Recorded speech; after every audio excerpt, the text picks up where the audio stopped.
Hey, good morning, Facebook fans. Today is a sunny day in New York, March 22nd, 2020.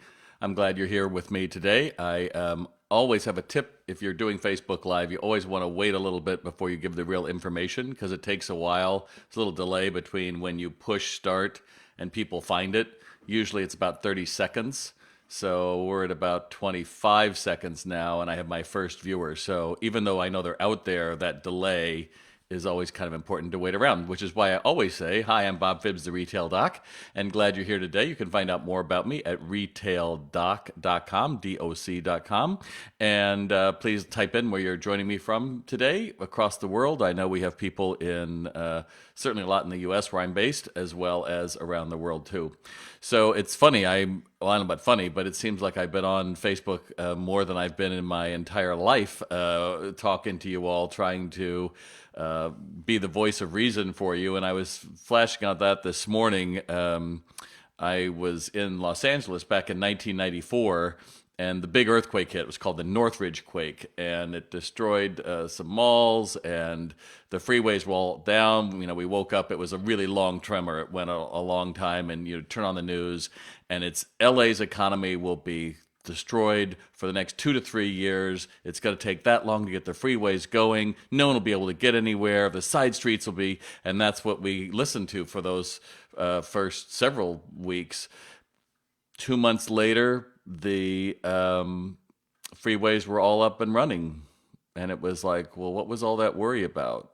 And I'm not here to minimize what's going on in the economy. I'm absolutely not. It's scary times. I totally get it. If I haven't said it before or you haven't heard it, limit your news to 15 minutes a day, maybe even five, because there's just too much we don't know. Whether it's, everyone is going to have it, but they're not going to have symptoms, but a lot of people are going to die, to the wreckage in the economy. It kind of reminds me of when Katrina hit in New Orleans, right? And we're all sitting around there watching how this all unplays, like this played out. Why isn't someone helping them? Well, I'll tell you, there are people ready to step up for small business, for retail. They see that, when 1 in 4 jobs depends on retail, it's the industry everyone is talking about. They don't have the answer yet, but I can tell you that it is looking like a $2 trillion kick into the economy. Is it going to happen soon enough for everyone? Of course it's not. But clearly, this is a different time.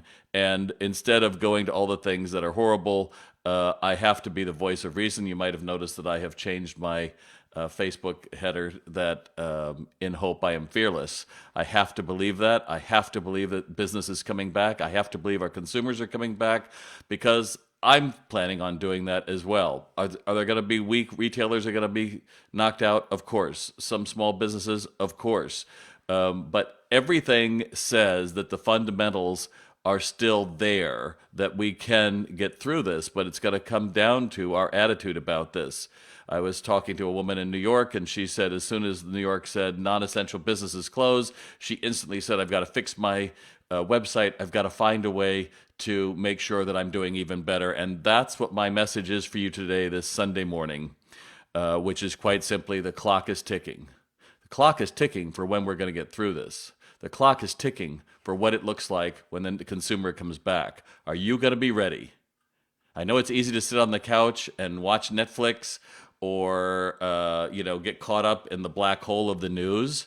What's really difficult is to say, well, what if this is only 2 weeks? Or what if it's only 2 months? I don't know what it's going to be. No one knows what it's going to be.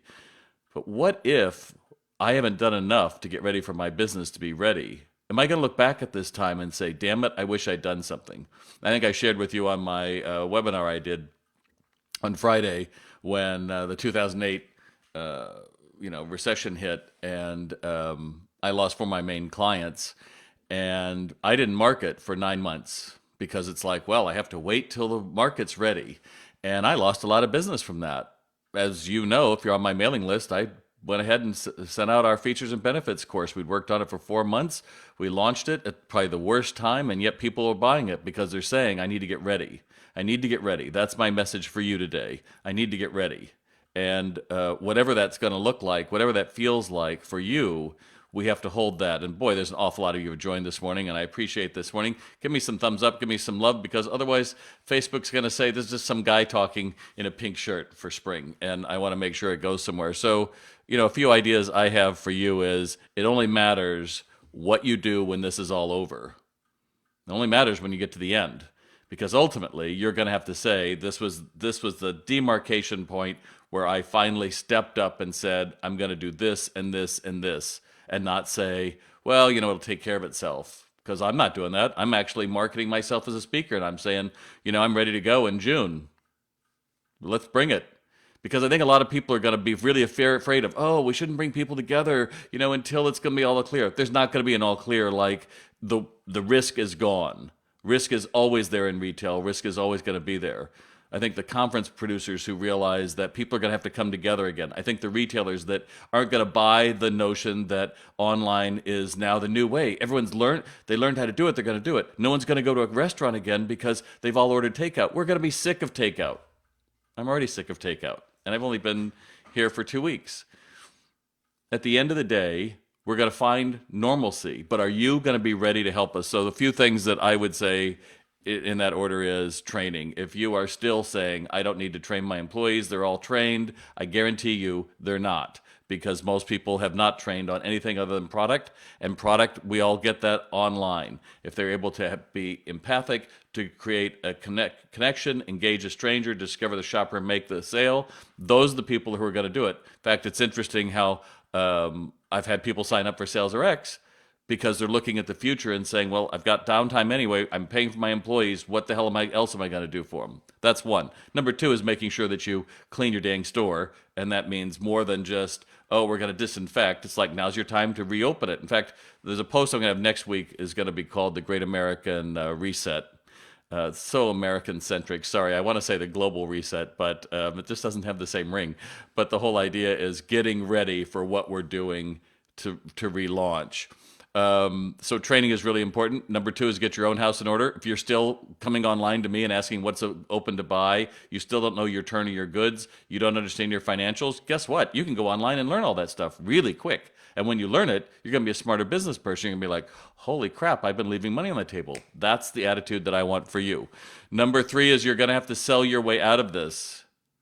Yeah, sell it. If you're still in this, oh, I don't sell, Bob. We don't want to be pushy. We don't want to. Well, then you're probably going to have your clock cleaned, because ultimately, when we come through this, the initial steps out of it, as people initially come out, it'll be easy to say, well, I have to think about it. I have to do it. I think we're going to have the best Christmas ever in 2020 because a new hedonism is going to rise from America, and we're going to say, you know what? We dodged a bullet.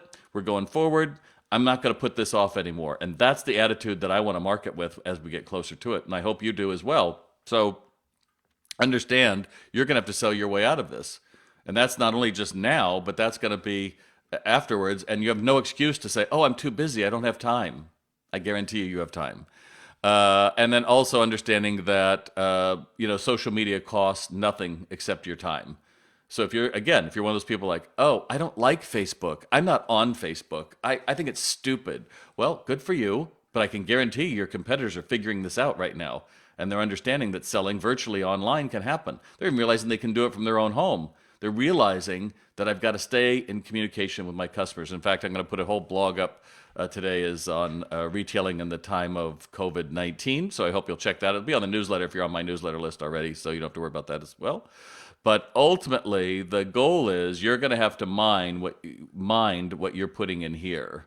Because if you just let anything come in and vomit it out, you're going to be really screwed, because everybody needs your attitude to be, I'm going to find a way through this. I'm going to find a way through this.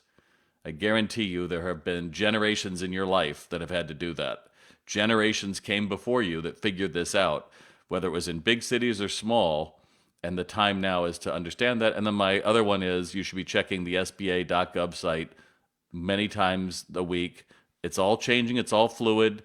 Don't go to the hopelessness. There are, again, $2 trillion is about to kick into the economy, and take hope in that it's not going to be like Katrina, you're on your own. It's going to be a matter of we have to hold this net together while making sure people are safe, but we've got to hold the economy together in a way that changes us, and I think ultimately brings us back together again. So there you go. Ultimately, we are trying to find the way, and I want to be that voice of reason. That's why my clients are saying, please, can you do a webinar for our association? Can you come and do some kind of a virtual presentation? It's like yes, yes, and yes. My speaking calendar has pretty much gone for now. It's going to come back. If I didn't believe that, I certainly wouldn't be here with you. So there you go. But I am here with you, and I appreciate you being here with us, because ultimately you're the ones that are going to make the difference in how quick we move through this. And your voice out there to say, shut the hell up, what are we doing to get better, is the right one. And wash your damn hands. But we'll get to that. So let's get to your questions. There's not many of them here today, and I've answered questions throughout the week. So let me just take a quick look through here, see if there's anything here. Donna, we're putting a packet together for a business in town, suggestions of what they could be doing now in downtime, position themselves. Awesome, Donna. That's always great. Refreshing our store. Perfect. Using this time to inventory updates and getting things on our website and other avenues. Perfect. Jill, I love Jill is just the best. Frustration, fear, and folly. Replace it with vision and victory. You either say, hope makes me fearless, or you give in to despair, and it's a choice, right? We have to have two. I can guarantee you can watch the news and feel like pulling the covers over because, face it, fear sells, panic sells. It does. But what it takes is for us to say, do I need to be putting this in my mind 24/7? And I guarantee you it's not. Also, the Great American Reset. I'm glad, Michelle. Well, that's going to be the title next week, but this one's going to be a little more basic on retailing in the time of COVID-19. Fabulous. Let's get to your questions. There's not many of them. Casey, so as we move into more online sales, maybe a refresher course in Facebook Live.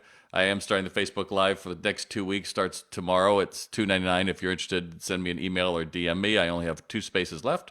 When's the best time of day and what day? Just some pointers. Well, it's different for everybody. So, Facebook Live, the reality is that it's only going to show, I think, for a couple of hours on your news feed. So the key with Facebook Live is you want to make it as engaging and at least 3 minutes long so that you have the ability to boost it. And the way you know that if you really did it well is Facebook will say, hey, this post is performing better than other ones. Perhaps you should boost it. And then you can boost it to people who are your fans. You could boost it to just people within several zip codes of you. But the key is you're going to have to pay for that. And just even if it's a couple bucks, but you need it to stay longer on your feed so that it shows it. And basically, Facebook is grading your video for how good you should do it. I can tell you that when I finish my videos, it's always like, hey, 95% better than all your other posts, because I also still post my basic evergreen content about how to be a better retailer and other things, but my live videos always are the ones people share and talk about. So it's really important you boost it, no matter what day you do it, what time you do it. And also you can look in your insights and it'll show you when the most viewers were on your live. That's fine too. But to me, that is the key. It's much more that you have to boost it than to think that you're going to find the sweet spot. People are on Facebook. I think one of the big winners of this whole thing has been Facebook. People are doing live videos to connect with consumers, with each other, to check in on each other, to give positive messages. And that's not going to abate. Facebook is definitely the place. Yes, a little bit of Instagram, but Facebook certainly is the one I would be working on. I hope that helps. Susan, what do you know about business interruption insurance, which many of us carry? The only thing I can tell you about that, Susan, is it only pays out if the cause of the loss is covered by the overarching policy or defined event. I'm not an insurance advisor, so like everything I'm telling you, I'm not a financial advisor. Talk to your accountant, talk to your insurance agent, ask them. Again, don't be impatient with people. If we just look at what's happened in the last week, it's a huge change from the week before, and certainly go back March 1st, would any of us thought we would be here 3 weeks later? I pretty much guarantee you not. Todd says, your thoughts on the impacts of the new FMLA law effective 4/2 has provisions for rebates, but if a small business has 10 to 20 employees and they qualify for the 12 weeks, that's a big hit in cash flow and waiting for rebate and tax credits. So my thoughts is everything's going to be a hit to cash flow. And you know what? You're going to have a line of credit. So those of you who either don't have one or haven't had one, go to your bank. In fact, I was encouraged by one of our followers the other day. She said her bank actually called her and said, we want to give you a $50,000 loan. All you have to do is sign. We're good. People are here to help you. You have to remember this, and that goes for your customers and your employees. So get out of this idea that it's just you. There are plenty of people out there. I have a couple things I want to say. I'm going to take a quick look down here.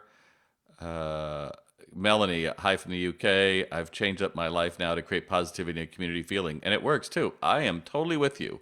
Jill, customers are begging us to stay in business. Recommendations for helping them to pull the trigger on buying the big ticket item. You know, Jill, there is a side that you could say, you know what? It could all get worse, but it could all be better.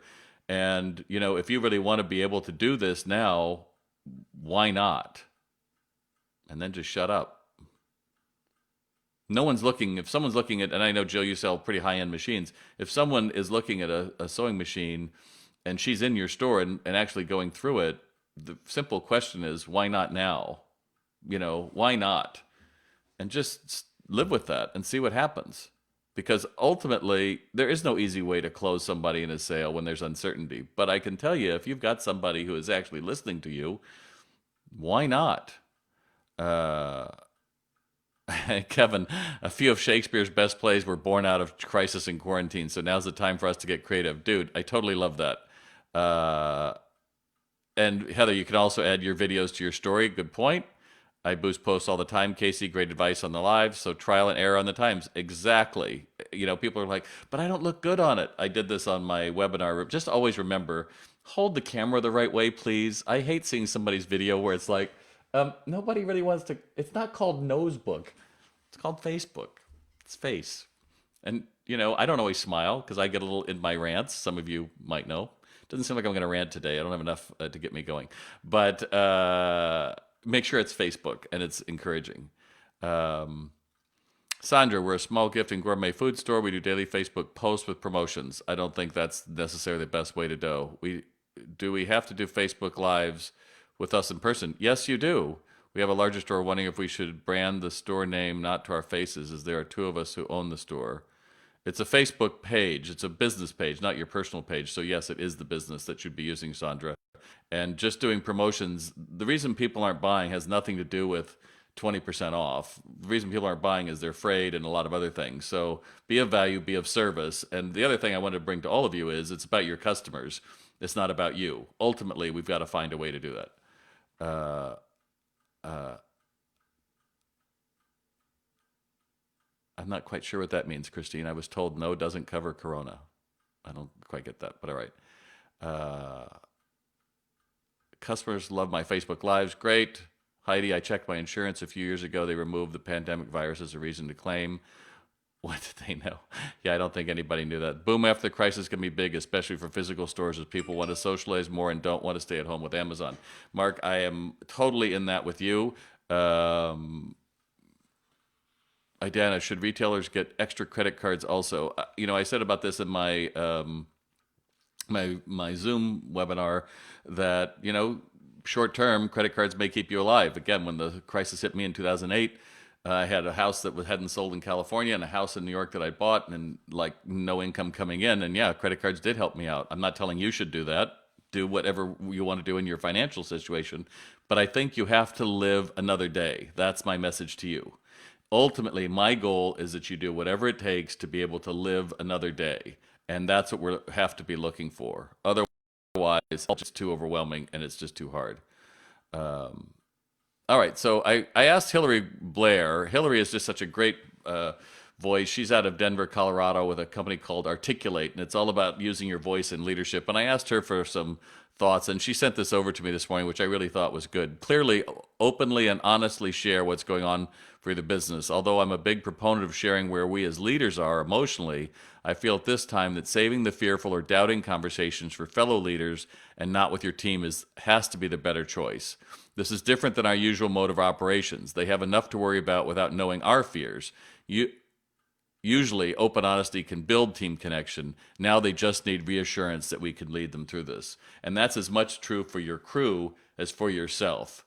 You know, I get it. There's always that person, yeah, but did you read? It's like, it's not helpful. In fact, some people if people put stuff on my videos and, you know, but what about, it's like, not helpful.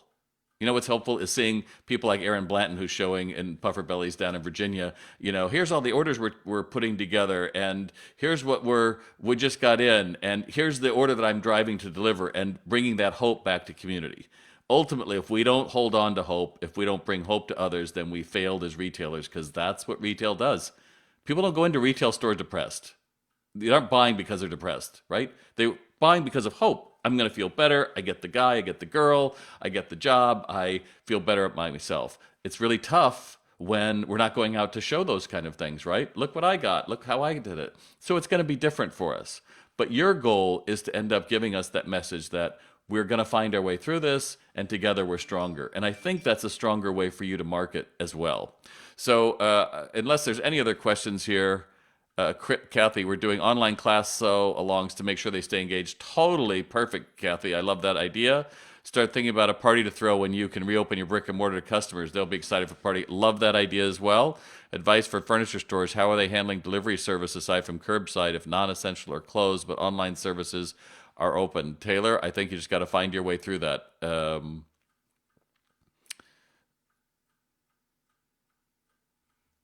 And if there's a question, you can certainly ask your mayor, or you can certainly ask your local congressman. I don't pretend to have all the answers, and your goal is you don't have all the answers either. You're just trying to find out how to be a smart retailer.